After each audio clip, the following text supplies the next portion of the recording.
Bismillahirrahmanirrahim.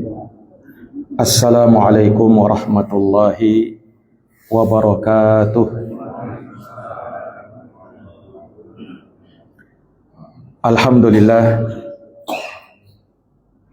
Alhamdulillahi nahmaduhu wa nasta'inuhu wa nastaghfiruh wa na'udzu billahi min syururi anfusina wa min sayyiati a'malina. May yahdihillahu fala mudilla lahu wa may yudlilhu fala hadiyalah. Asyhadu an la ilaha illallah wahdahu la syarikalah wa asyhadu anna Muhammadan abduhu wa rasuluh sallallahu alaihi wa ala alihi wa sahbihi wa man tabi'ahum bi ihsanin ila yaumiddin wa sallama tasliman katsira. Subhanaka la ilma lana illa ma 'allamtana innaka antal alimul hakim. Allahumma 'allimna ma yanfa'una wanfa'na bima 'allamtana wa zidna ilman ya arhamar rahimin. Allahumma la sahla illa ma ja'altahu sahla wa anta taj'alul hazna idza syi'ta sahla. Rabbi shrah li sadri wa yassir li amri wahlul 'uqdatan min lisani yafqahu qawli. Amma ba'd. Ma'asyaral muslimin, bapak-bapak hadirin jamaah salat subuh Masjid Al-Ijtihad yang dirahmati dan dimuliakan oleh Allah. Alhamdulillahi bi ni'matihi tatimmus shalihat. Segala puji hanya bagi Allah yang dengan nikmat-nikmatnya tertunai segala amal-amal kebajikan. Salawat dan salam semoga senantiasa tercurahkan kepada junjungan kita Nabi Agung Nabi Besar Muhammad sallallahu alaihi wasallam, kepada keluarganya, para sahabatnya, serta umatnya yang senantiasa meniti jalannya sampai hari kiamat. Hadirin wal hadirat jamaah subuh yang dirahmati oleh Allah. Dari perkara yang kita sepakati bersama, wajibnya berpegang teguh kepada Al-Quran dan Sunnah Rasulullah Sallallahu Alaihi Wasallam. Keduanya, Al-Quran dan Sunnah, merupakan pedoman hidup kita, di mana kita merujuk kepadanya. Terkhusus manakala kita berselisih, berbeda pendapat, maka kita kembalikan semuanya kepada Al-Quran dan Sunnah Rasulullah Sallallahu Alaihi Wasallam.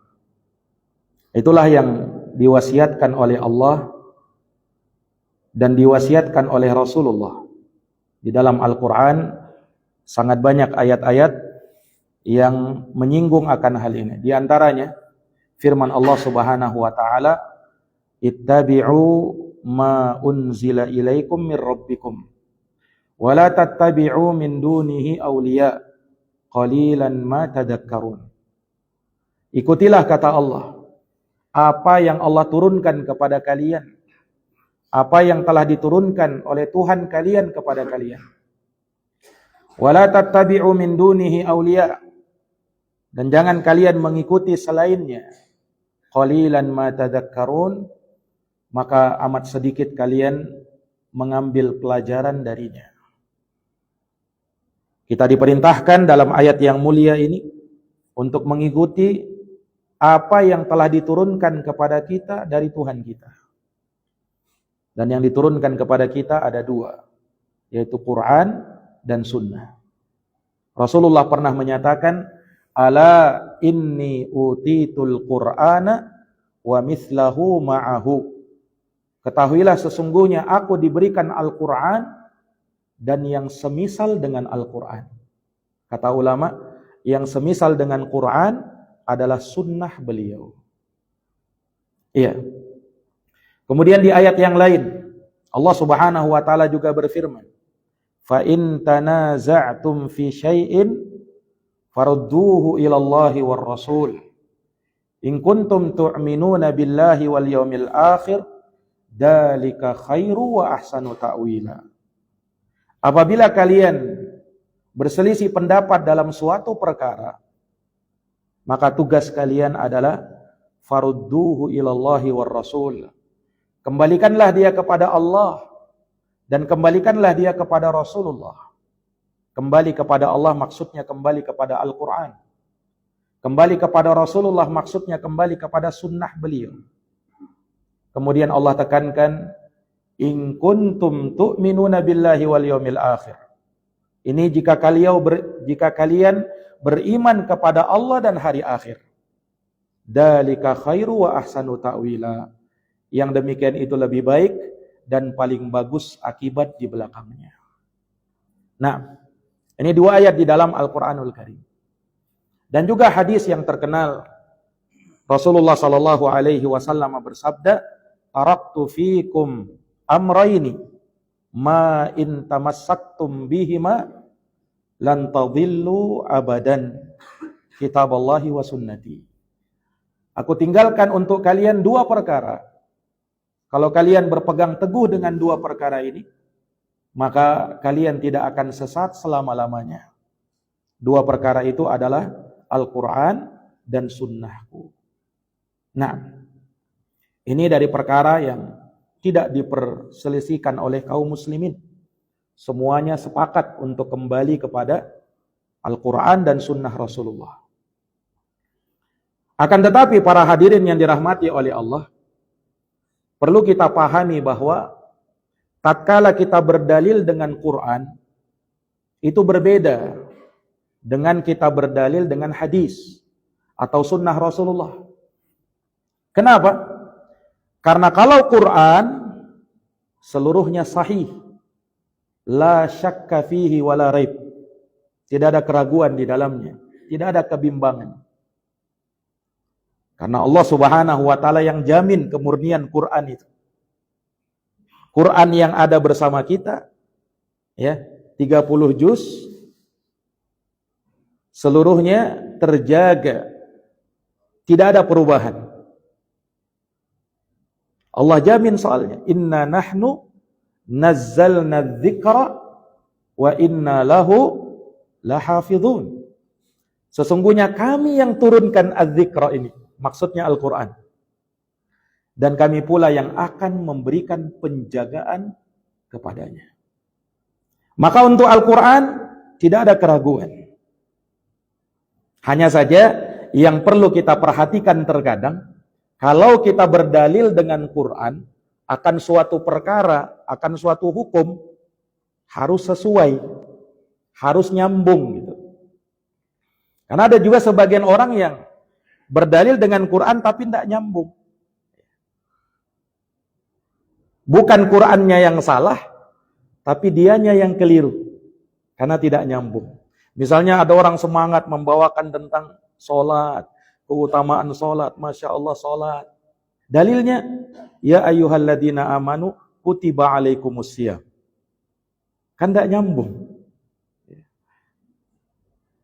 Nah, ini para hadirin yang dirahmati dan dimuliakan oleh Allah. Jadi, ketika kita berdalil dengan Quran, harus sesuai, harus cocok. Ya. Kemudian juga tafsirnya, ya, penjelasan dari ayat Quran itu sesuai dengan tafsir para ulama. Tidak boleh kita karang-karang sendiri atau buat-buat sendiri. Nah, ini para hadirin yang dirahmati oleh Allah. Salah satu contoh misalnya, orang-orang Syiah, Pak, ya, mereka karena sangat bencinya kepada para sahabat, terutama kepada istri-istri Rasulullah, seperti Ibunda Aisyah, mereka sebutkan dalam kitab mereka, ayat di dalam surat Al-Baqarah itu, innallaha ya'murukum an tadhbahu baqarah. Sesungguhnya Allah perintahkan kalian untuk menyembelih sapi betina. Ini kan ma'ruf dalam kisahnya Nabi Musa. Tapi apa kata orang-orang Syiah itu? Al-Baqarah itu mereka tafsirkan dengan Ibunda Aisyah. Coba. Itu tafsir dari mereka sendiri. Karena saking bencinya dengan Ibunda Aisyah. Betapa rusaknya ya, pemahaman ayat itu. Kalau dipahami begitu. Padahal yang Allah perintahkan menyembelih sapi betina. Ya, dalam tafsirnya orang-orang Syiah. Ibunda Aisyah. Coba para hadirin yang dirahmati oleh Allah. Nah, jadi kalau terhadap Al-Quran, maka kita sepakat bahwa Quran itu semuanya sahih, tidak ada keraguan padanya. Tinggal kitanya lagi yang berdalil, cocok atau tidak. Tafsirnya sesuai atau tidak. Adapun apakah butuh diperiksa ini ayat sahih atau dhaif, oh itu tidak perlu. Karena sepakat kaum muslimin, apa yang termaktub di dalam Al-Quran, semuanya sahih. Semuanya sesuai dengan apa yang diturunkan oleh Allah Subhanahu wa ta'ala. Nah, ini para jamaah sekalian. Berbeda dengan hadis. Iya. Adapun kalau hadis, maka sebelum kita berdalil dengannya, maka kita perlu periksa dulu. Haditsnya sahih atau tidak. Nah, ini para hadirin yang dirahmati oleh Allah. Apakah hadisnya bersumber dari Nabi atau tidak? Nah, ini perlu kita periksa. Karena jangan sampai hadis tersebut tidak sahih dari Nabi. Karena tidak semua hadis itu sahih. Ada yang sahih, ada yang dhaif, bahkan ada yang maudhu. Hadis palsu, Pak. Ada yang seperti itu. Nah, ini perbedaannya. Ketika kita berdalil dengan Al-Quran, dan ketika kita berdalil dengan sunnahnya Nabi SAW atau haditsnya Nabi. Iya. Kita butuh periksa haditsnya.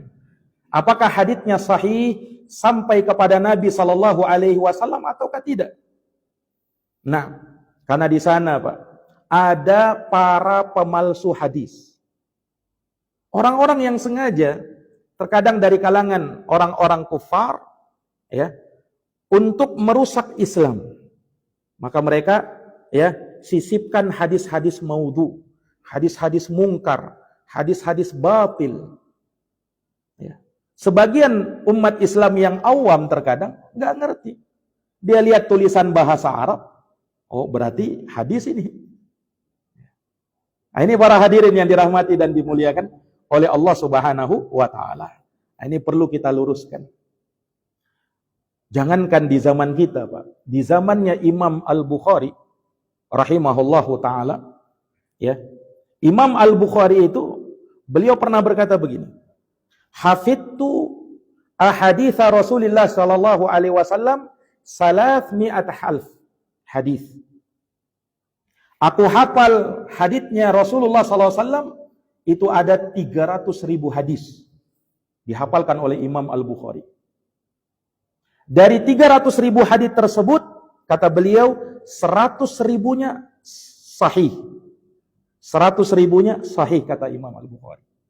Sedangkan 200.000-nya lagi adalah hadis yang dhaif, mungkar, dan maudhu. Berapa jumlahnya, Pak? 200.000 hadis. Itu di zamannya Imam Al-Bukhari. Kira-kira di zaman kita bagaimana? Nah, ini para hadirin yang dirahmati dan dimuliakan oleh Allah Subhanahu wa ta'ala. Ya, makanya perlu kita ya sedikit mempelajari hal tersebut, sedikit mengenalinya. Ya. Supaya jangan sampai kita keliru di dalam memahami pendalilan-pendalilan yang ada dan kita berusaha untuk mengoreksi. Ya, hadits-haditsnya Nabi sallallahu alaihi wasallam apakah memang bersumber dari Nabi atau dipalsukan atas nama Nabi? Atau dipalsukan atas nama Nabi sallallahu alaihi wasallam. Kita mengetahui hadits yang sahih, na'am, penting, perlu. Tapi kita mengetahui hadits-hadits yang dhaif, bahkan maudhu juga tidak kalah pentingnya. Untuk apa? Tentu untuk kita waspadai. Ya. Ini kan kaidah, seseorang mengetahui yang buruk bukan untuk melakukan keburukan, tapi untuk waspada darinya. Araftu syarra la lisyarri walakin litawaqqihi. Kata penyair Arab itu, saya mengetahui yang buruk bukan untuk melakukannya, bukan.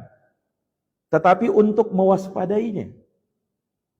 Karena kalau orang tidak tahu mana yang baik, mana yang buruk, terkadang dia sangka ini baik padahal buruk. Terkadang dia sangka ini buruk padahal itu yang baik.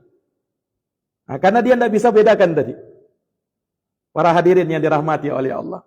Dan ini fikihnya sahabat yang mulia Hudzaifah ibnul Yaman radhiyallahu taala an.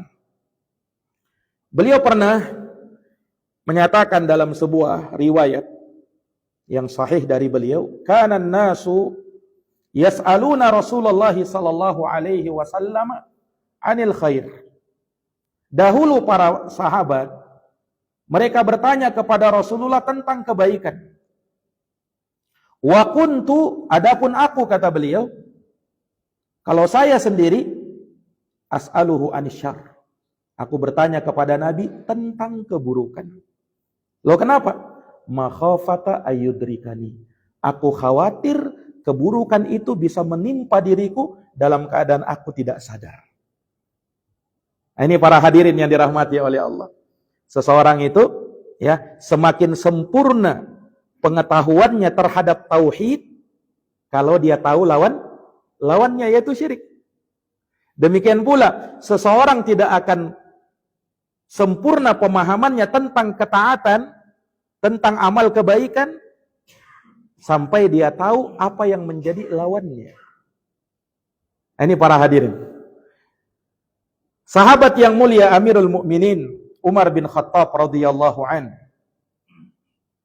Beliau pernah berkata, "Innama tunqadu ural islami urwatan urwah idza nasha'a fil islami malam ya'rifil jahiliyah."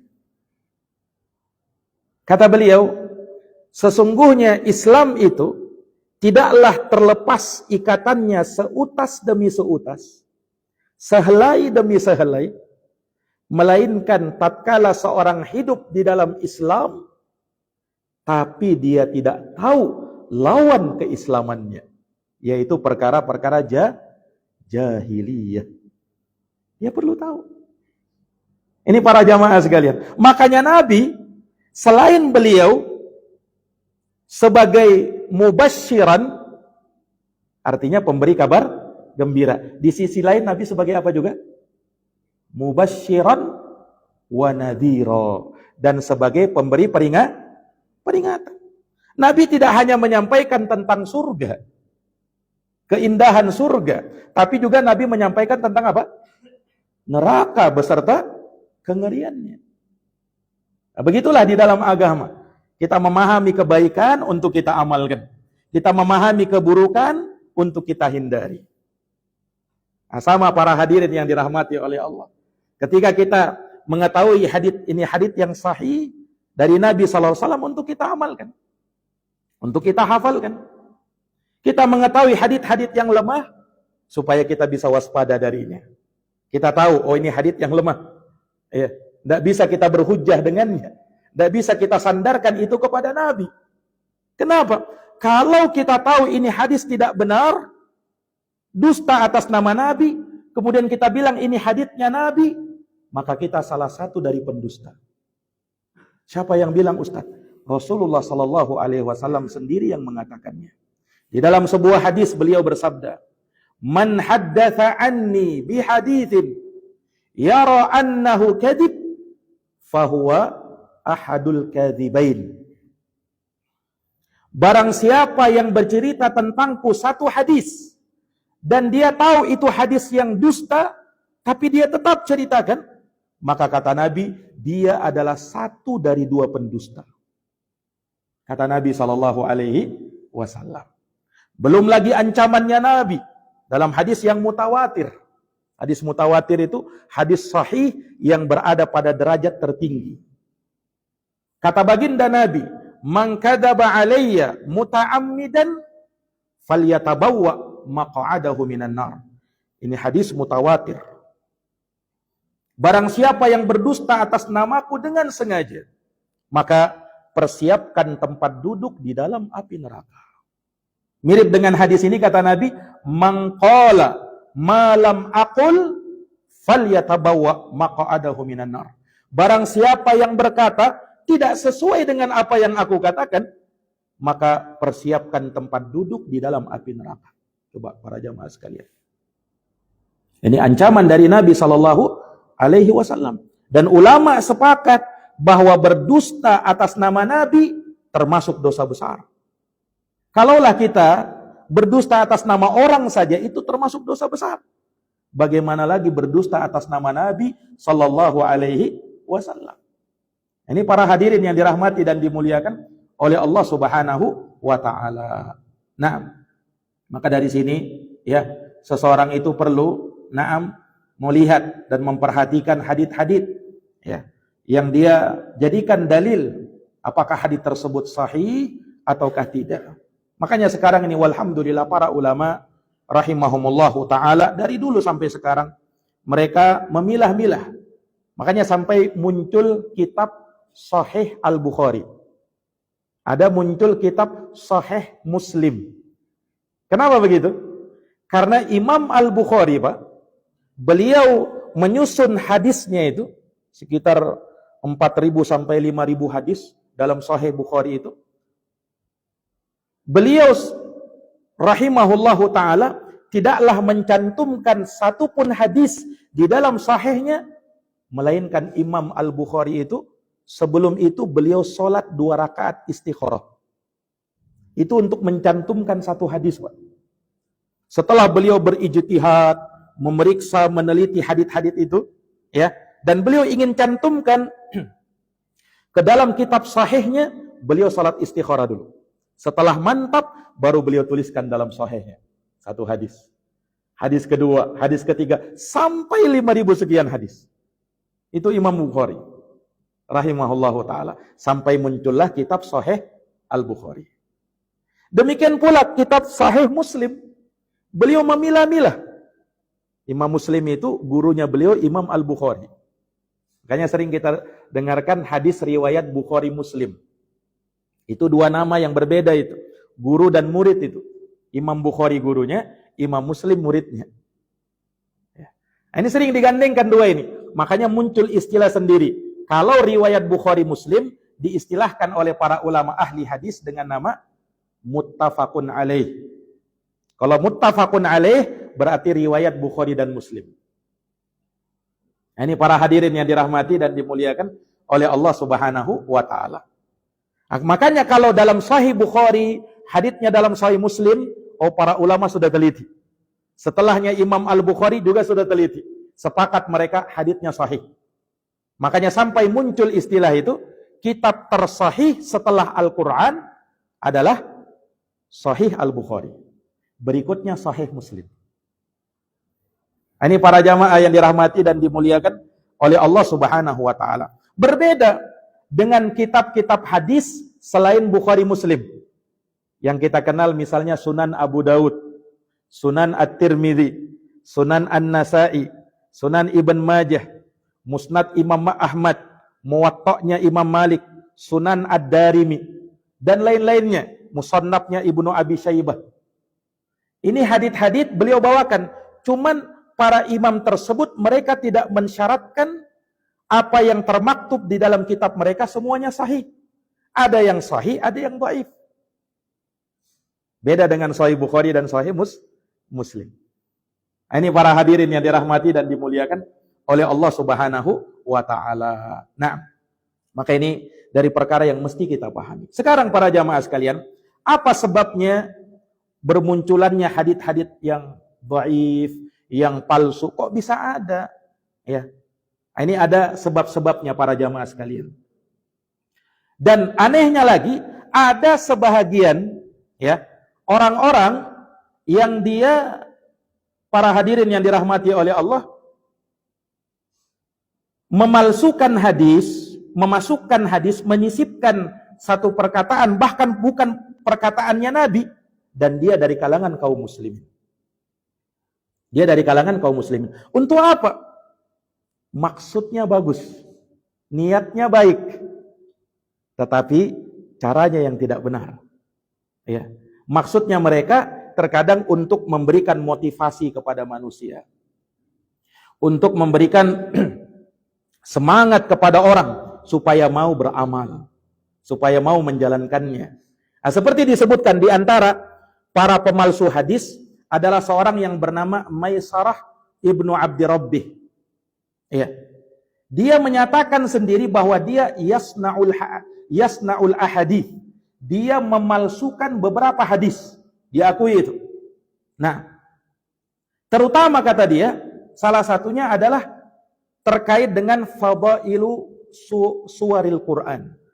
Keutamaan-keutamaan surat di dalam Al-Quran. Dia palsukan, dia masukkan ke dalamnya hadits-hadits yang lemah, hadits-hadits yang palsu. Ya. Semuanya dalam rangka apa? Supaya orang semangat membaca Quran. Tujuannya bagus kan?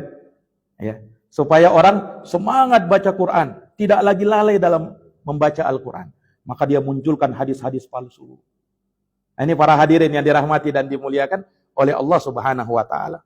Ini maksudnya baik, tapi amalnya ini batil.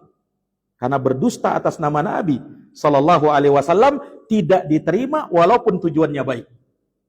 Walaupun tujuannya baik. Ini para hadirin yang dirahmati dan dimuliakan oleh Allah Subhanahu wa taala.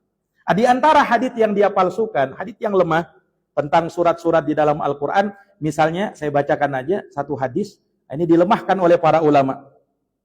Seperti hadis misalnya, Iqra'u ala mautakum Yasin. Bacalah kepada orang-orang yang meninggal di antara kalian surat Yasin. Hadis ini lemah. Diriwayatkan oleh Imam Ahmad, Abu Daud, Ibnu Majah, Ibnu Hibban. Demikian pula Al-Imam Al-Hakim dalam kitabnya Al-Mustadrak dari sahabat Ma'qil bin Yasar. Hadits ini lemah ya karena dari tiga sisi cacatnya. Yang pertama, jahalah majhulnya seorang yang bernama Abu Usman dan dia bukan An-Nahdi. Ini kalau kita membahas rijal atau para perawi dari sanad hadits tersebut. Karena hadits itu kan Pak sampai itu dengan silsilatur ruwat namanya. Kalau dalam ilmu hadis, yakni rantai para periwayat hadis. Nah, orang-orang yang meriwayatkan hadis tersebut, ini yang para ulama ahli hadis memeriksanya. Ini orangnya ini siqah, terpercaya atau tidak. Nah, di dalam hadis tadi ada seorang yang bernama Abu Usman dan dia bukan An-Nahdi. Dan dia majhul. Dia meriwayatkan dari bapaknya juga majhul, tidak dikenal. Kemudian ada ittirab, ada kegoncangan di dalam hadis tersebut. Ini sebagaimana disebutkan oleh Al-Hafidh Ibnu Hajar Asy-Syafi'i di dalam kitabnya At-Talkhisul Habir. Ya. Ini kitab-kitab hadis yang menyebutkan tentang hal tersebut. Ini para hadirin yang dirahmati oleh Allah. Makanya para ulama melemahkan hadis ini, seperti diantaranya Imam Ibnul Qattan rahimahullahu taala, ya sebagaimana dalam At-Talkhisul Habir. Juga diantaranya dinukil oleh Abu Bakar Ibnul Arabi dari Ad-Daruqutni. Imam Ad-Daruqutni mengatakan, dan Imam Ad-Daruqutni itu imam atau seorang ulama yang selevel dengan Imam Al-Bukhari, hidup di masanya Imam Al-Bukhari. Kata Imam Ad-Daruqutni, "Hadza haditsun dha'iful isnad majhulul matan, la yasihhu fil babi haditsun." Kata Imam Ad-Daruqutni, ini hadits dhaif sanadnya, majhul matannya, tidak dikenal dan tidak sahih di dalam bab ini satu pun hadis tentang permasalahan ini. Itu kata Al-Imam Ad-Daruqutni rahimahullahu taala. Iya, juga di antara yang melemahkan hadits ini seperti Imam Asy-Syaukani dalam kitabnya Nailul Awtar, Asy-Syaikh Al-Albani dalam kitabnya Irwaul Ghalil, Syekh Syuyukhina Asy-Syaikh Muqbil Ibn Hadi Al-Wadi'i dalam ta'liq beliau terhadap Mustadrak Al-Hakim. Kemudian Al-Lajnah Ad-Daimah, Syuaib Al-Arnaut dan lain sebagainya. Ya, disebutkan oleh para ulama ahli hadis. Hadisnya lemah. Para hadirin yang dirahmati dan dimuliakan oleh Allah. Nah, sekalipun hadis tersebut sahih, kalau misalnya anggaplah dia hadisnya sahih, tapi maknanya tidak seperti itu kata para ulama. Kan hadisnya mengatakan Iqra'u mautakum Yasin. bacalah kepada orang yang akan meninggal di antara kalian surat Yasin. Kata para ulama rahimahumullah, andaikan hadits ini sahih, makna hadis maksudnya qiraatuhu ala man hadarathul wafah. Membacakan surat tersebut kepada orang yang mau meninggal, bukan yang sudah meninggal. Tapi kepada orang yang mau meninggal. Supaya apa? Akhir yang dia dengar sebelum dia wafat adalah ayat-ayat Al-Quran. Ini selain talqin ya. Karena ada juga hadis yang menyebut tentang talqin. Hadisnya sahih. Laqinu mautakum la ilaha illallah. Itu semua apa? Laqinu mautakum. Talqinkanlah. Kalau konteks teks hadisnya mautakum. Orang yang sudah mati di antara kalian. Tapi maknanya tidak begitu. Maknanya kata para ulama, laqinu, talqinkanlah man hadarathul wafah. Orang yang mau meninggal. Yang sudah dalam sakaratul maut. Adapun yang sudah meninggal tidak ditalkin lagi. Nah, ini para hadirin yang dirahmati dan dimuliakan oleh Allah Subhanahu wa taala. Makanya orang yang meninggal kita talqin dengan kalimat yang mau meninggal, yang dalam sakaratul maut kita talqin dengan la ilaha illallah. Ya, terkadang kita baca Quran, Pak. Ya, kadang kita baca Quran di sisinya. Supaya apa? Ya, supaya akhir yang dia dengar ya pada saat dia mau meninggal ayat-ayat Al-Qur'an. Itu bagus. Bukan surat Yasin aja. Surat yang lain juga boleh. Nah, ini para hadirin yang dirahmati dan dimuliakan oleh Allah Subhanahu wa taala. Ini terkadang satu hadis. Kemudian juga terkadang muncul hadis palsu, Pak. Dorongannya, motivasinya karena ada bentuk ta'assub. Fanatik buta kepada kelompoknya. Ya, kepada madhabnya. Nah, sehingga dia memalsukan hadis. Ya. Contoh misalnya, Pak, orang-orang Syiah, mereka kan sangat ya, slogan mereka cinta kepada Ahlul Bait, terutama kepada Ali bin Abi Thalib radhiyallahu an. Dia buat hadis palsu. Hadisnya bunyinya bagaimana? Aliyun khairul bashar, man syakka fihi faqad kafar. Bunyinya seakan-akan bagus. Aliyun khairul bashar, Ali adalah sebaik-baik manusia. Man syakka fihi faqad kafar. Siapa yang meragukannya maka dia kafir. Hadis ini maudhu kata para ulama. Hadis palsu. Dipalsukan oleh orang-orang Syiah. Nah, atau seperti ada orang-orang, Pak, yang dia fanatik terhadap madhab Abu Hanifah. Madhab Hanafi. Ya, maka dia buat hadis. Katanya apa? Sayati rajulun yuqalu lahu Nu'man ibnu Sabit huwa siraju ummati. Wa sayati rajulun yuqalu lahu Muhammad bin Idris huwa adarru min ummati huwa adarru ala ummati min iblis. Coba. Kata dia apa? Akan datang seseorang yang bernama An-Nu'man bin Sabit. Siapa An-Nu'man bin Sabit? Namanya Imam Abu Hanifah, Pak. Nama beliau An-Nu'man ibnu Sabit. Ya, madhabnya yang diikuti namanya madhab Hanafi. Ya. Kata pemalsu hadits ini, akan datang seseorang yang bernama An-Nu'man bin Sabit, maksudnya Abu Hanifah, huwa siraju ummati. Dia adalah lentera umatku. Nah, setelah dia memuji madhabnya, dia rendahkan madhab yang lain, Pak, madhab Syafi'i. Katanya apa? Wasayati rajulun yuqalu lahu Muhammad bin Idris. Dan akan datang seseorang yang namanya Muhammad bin Idris. Siapa Muhammad bin Idris? Imam Syafi'i. Nama beliau Muhammad bin Idris Asy-Syafi'i. Akan datang katanya seseorang yang bernama Muhammad bin Idris huwa adarru ala ummati min iblis. Dia lebih berbahaya bagi umatku melebihi iblis. Coba. Gara-gara ingin menjatuhkan madhabnya al-Imam Asy-Syafi'i. Dibuat hadis palsu. Padahal tidak ada masalah antara Imam Abu Hanifah dengan Imam Asy-Syafi'i. Ya. Imam Asy-Syafi'i berguru dengan murid-muridnya Imam Abu Hanifah. Beliau tidak dapati Imam Abu Hanifah. Karena di tahun wafatnya Abu Hanifah lahirlah Imam Asy-Syafi'i. Ya, sampai ketika itu para ulama mengatakan ya matal imam wa wulidal imam.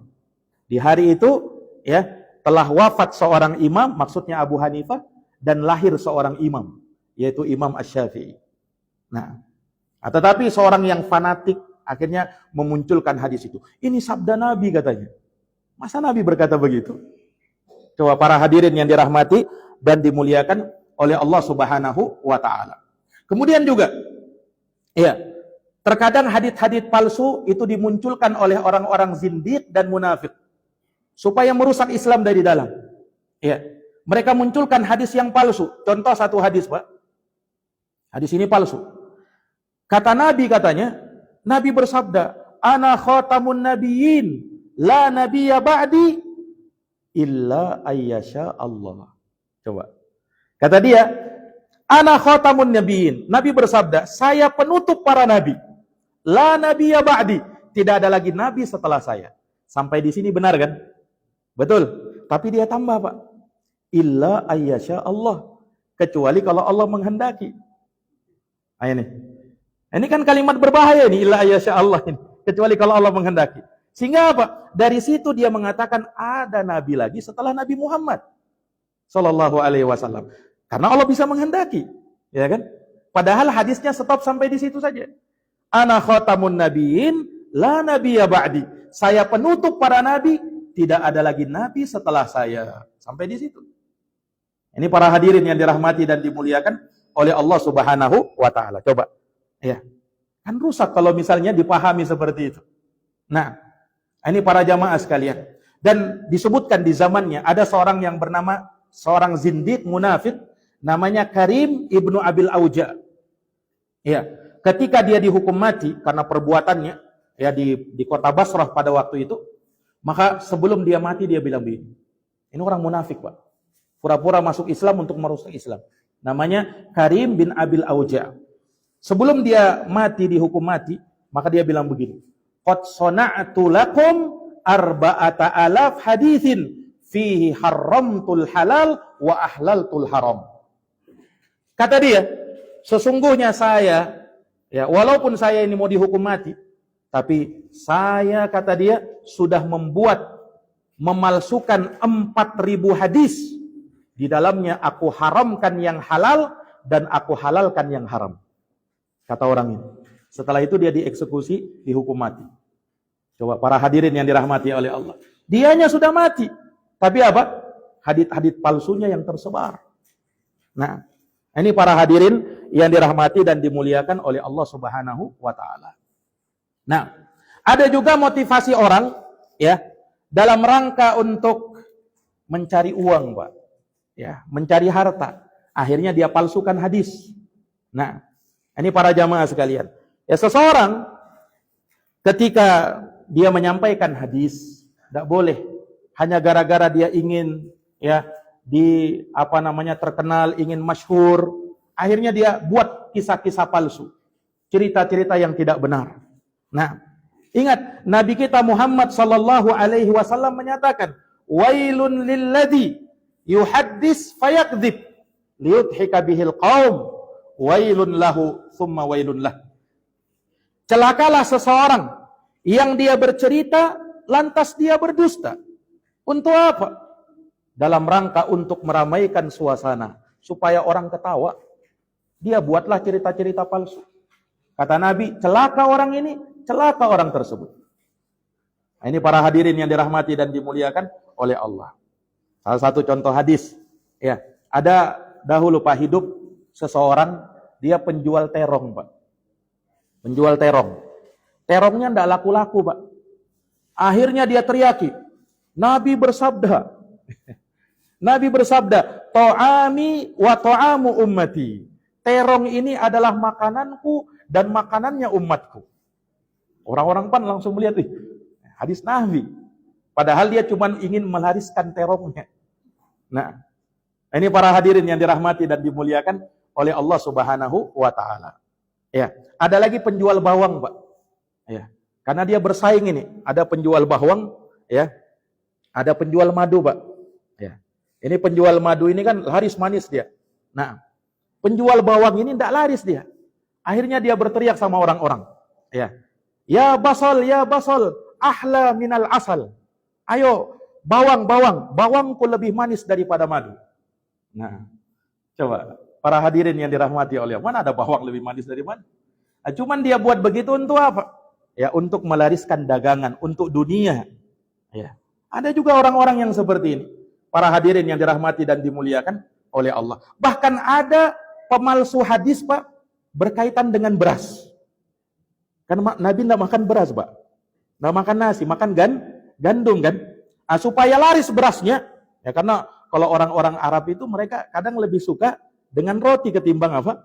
Ketimbang beras, Pak, ketimbang nasi. Nah, supaya melariskan berasnya dia palsukan hadis. Katanya apa? Nabi pernah bersabda, "Lau kana ruzzu rajulan lakana salihan." Andaikan beras itu bisa menjelma menjadi seorang laki-laki, maka dia adalah laki-laki yang soleh. Andaikan beras bisa menjelma menjadi seorang laki-laki, maka laki-lakinya pasti laki-laki yang soleh. Coba. Karena ingin apa namanya? Melariskan apa? Berasnya. Ini hadis maudhu, hadis palsu, Pak. Para hadirin yang dirahmati dan dimuliakan oleh Allah Subhanahu wa taala. Terkadang juga ada ya dengan maksud supaya ya lebih populer, ya lebih terkenal, maka dia palsukan hadis Nabi sallallahu alaihi wasallam. Ini para jamaah sekalian. Ya, ini semuanya berkaitan dengan hadis-hadis yang tidak ada sumbernya, tidak ada asal-usulnya dari Nabi sallallahu alaihi wasallam. Terakhir, Pak, sebelum kita tutup majelis kita ini, ya kami juga ingin membacakan beberapa hadis-hadis yang lemah yang berkaitan dengan puasa di bulan Ramadan. Karena sebentar lagi kita akan memasuki bulan Ramadan, tentunya bulan yang penuh dengan kemuliaan, ya. Tetapi para jamaah sekalian, kita perlu mewaspadai ada hadis-hadis yang lemah yang tidak bersumber dari Nabi sallallahu alaihi wasallam. Ini harus kita waspadai. Ya, di antaranya para jamaah sekalian, apa yang disebutkan oleh para ulama ahli hadis berkaitan dengan keutamaan bulan Ramadan. Ya. Ada hadis maudhu palsu yang cukup populer juga. Ya. Katanya begini, "Lau ya'lamul ibadu ma fi Ramadan latamannat ummati ayyakuna Ramadanu sanah kullaha." Ila akhiril hadis. Katanya apa? Seandainya kalian mengetahui keutamaan bulan Ramadan, niscaya kalian akan berangan-angan setiap tahun bulan Ramadan. Ini hadis maudhu, palsu, Pak. Ya. Diriwayatkan oleh Ibnu Khuzaimah, Ibnul Jauzi dalam Al-Mawdu'at dari jalan Jarir bin Ayyub Al-Bajali, dari Sya'bi, dari Nafi' Ibn Burdah, dari Abu Mas'ud Al-Ghifari. Nah, hadis ini maudhu, ya, karena Jarir bin Ayyub adalah seorang rawi pendusta yang sangat terkenal kedustaannya. Nah, dan Abu Nuaim rahimahullah mengatakan bahwa dia wadda. Wadda itu pemalsu hadis. Ya. Ini hadisnya tadi. Andaikan kalian tahu keutamaan Ramadan, niscaya kalian akan berangan-angan setiap tahun atau setiap bulan itu Ramadan. Ya. Keutamaan Ramadan terlalu banyak, Pak. Kita tidak butuh dengan hadis-hadis palsu semacam ini. Para hadirin yang dirahmati dan dimuliakan oleh Allah Subhanahu wa taala. Ada juga hadis palsu, hadis lemah yang berkaitan dengan berbuka tanpa udur. Man aftara min Ramadan min ghairi udrin wala maradin lam yaqdihi saumud dahar wa in shamahu. Siapa yang berpuasa di bulan Ramadan tanpa udur, baik itu karena sakit ya atau yang lainnya, maka dia tidak bisa menebusnya walaupun puasa 1 tahun. Ini hadis lemah, ya. Para hadirin yang dirahmati dan dimuliakan oleh Allah, dilemahkan oleh para ulama ahli hadis seperti Al-Imam Al-Hafidh Ibnu Hajar rahimahullahu taala dan selainnya dari kalangan para ulama ahli hadis. Ada lagi hadis, naumus shaim ibadatun. Tidurnya orang yang puasa ibadah. Nah, ini terkenal juga, Pak. Ini hadis lemah ini. Ya. Akhirnya ada orang-orang yang bersandarkan hadis ini, kerjanya pada saat puasa tidur aja. Kenapa tidur? Naumus shaim ibadah. Tidurnya orang yang puasa ibadah. Hadis lemah. Ya. Para hadirin yang dirahmati oleh Allah. Memang kita paham, orang yang tidur kalau niatnya supaya menguatkan dirinya dalam beribadah, maka tidurnya bisa bernilai pahala. Tapi tidak boleh berdalil dengan hadis ini. Karena hadisnya lemah. Nah, ini para hadirin yang dirahmati dan dimuliakan oleh Allah Subhanahu wa taala. Nah, kemudian juga terkait dengan hadis. Ada hadis, Pak, terkadang hadis dhaif itu maknanya benar, tetapi dia bukan hadisnya Nabi sallallahu alaihi wasallam. Seperti hadis yang terkenal juga. Hadis yang berbunyi sumu tasihhu. Berpuasalah kalian, niscaya kalian sehat. Ini juga hadis terkenal ini kan, tapi hadisnya dhaif, Pak. Ya, hadisnya dhaif, dilemahkan oleh para ulama ahli hadis. Ya, dilemahkan oleh para ulama ahli hadis, di antaranya Al-Imam Al-Iraqi, juga Al-Imam As-Saghani, Imam Ibnu Adi Al-Munawi, juga di antaranya Al-Imam Asy-Syaukani dalam Fawaidul Majmu'ah, Asy-Syukairi dalam As-Sunan wal Mubtada'at, Syekh Al-Albani dalam Ad-Dha'ifah, dan juga Syekh Ibnu Utsaimin dalam Fatawa Nur Al-Darb. Hadis ini lemah, tetapi maknanya benar, Pak. Nah, karena puasa itu memang menyehatkan. Cuman tidak boleh kita sandarkan itu hadisnya Nabi. Karena apa tadi? Karena kalau kita mengatakan ini hadis, padahal itu bukan hadisnya Nabi, kita berdusta atas nama Nabi. Kita boleh mengatakan puasa itu menyehatkan, betul. Sehat jasmani kita, sehat rohani kita, betul. Tetapi kalau mengatakan itu hadisnya Nabi, maka itu tidak boleh. Nah, ini para hadirin yang dirahmati dan dimuliakan oleh Allah Subhanahu wa taala. Ya, dan yang terakhir, hadis yang terakhir yang ingin kami sebutkan di sini, ya, hadis yang berbunyi ad-dinu huwal aql, man la dina lahu fala aqla lahu. Ini hadis batil kata para ulama. Ya, agama itu akal katanya. Bagi barang siapa, ya, ad-dinu huwal aql, agama itu akal, man la dina wa man la dina lahu fala aqla lahu. Orang yang tidak beragama, ya, orang yang tidak berakal, maka tidak ada agama baginya.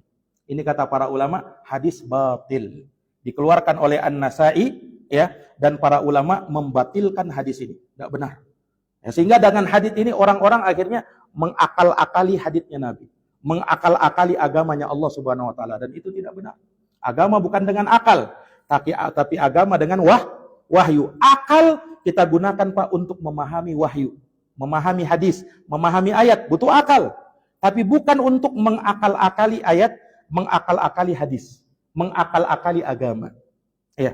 Ada yang menyebutkan ini ucapannya Imam Asy-Syafi'i. Ini tidak benar. Bukan ucapannya Imam Asy-Syafi'i. Bahkan Imam Asy-Syafi'i menyebutkan dari ucapan beliau yang sahih, ya, tidak seperti itu. Dan bertentangan dengan asar dari Ali bin Abi Thalib. Lau kana ad-dinu bir-ra'yi lakana asfalul khuf aula bil mashi min a'lah. Andaikan agama itu semata dengan akal, semata dengan pendapat, niscaya bawah sepatu lebih utama diusap daripada bagian atasnya. Karena secara akal yang lebih kotor itu bagian bawah, bukan bagian atas. Tetapi Nabi pada saat mengusap sepatu bukan bagian bawah, tetapi bagian atas. Menunjukkan agama bukan dengan akal. Akal kita gunakan memahami agama, memahami ayat, memahami hadits, tapi bukan untuk dijadikan sebagai sumber hukum di dalam permasalahan agama. Para hadirin jamaah yang dirahmati oleh Allah, ini sekilas atau sedikit dari hadits-hadits lemah, palsu yang kami bawakan, ya, sebagai peringatan bagi kita, sebagai pembelajaran bagi kita semuanya, supaya lebih berhati-hati dengan keberadaan hadits-hadits yang lemah, maudhu, yang palsu, yang tidak ada sumbernya dari Nabi sallallahu alaihi wasallam. Ya, jazakumullah khairan atas perhatiannya. Mohon maaf atas segala kekurangannya. Hadanallahu wa iyyakum ajma'in. Subhanakallahumma wa bihamdika asyhadu an la ilaha illa anta astaghfiruka wa atubu ilaik. Subhana rabbika rabbil izzati amma yasifun wa salamun alal mursalin walhamdulillahi rabbil alamin. Wassalamu alaikum warahmatullahi wabarakatuh.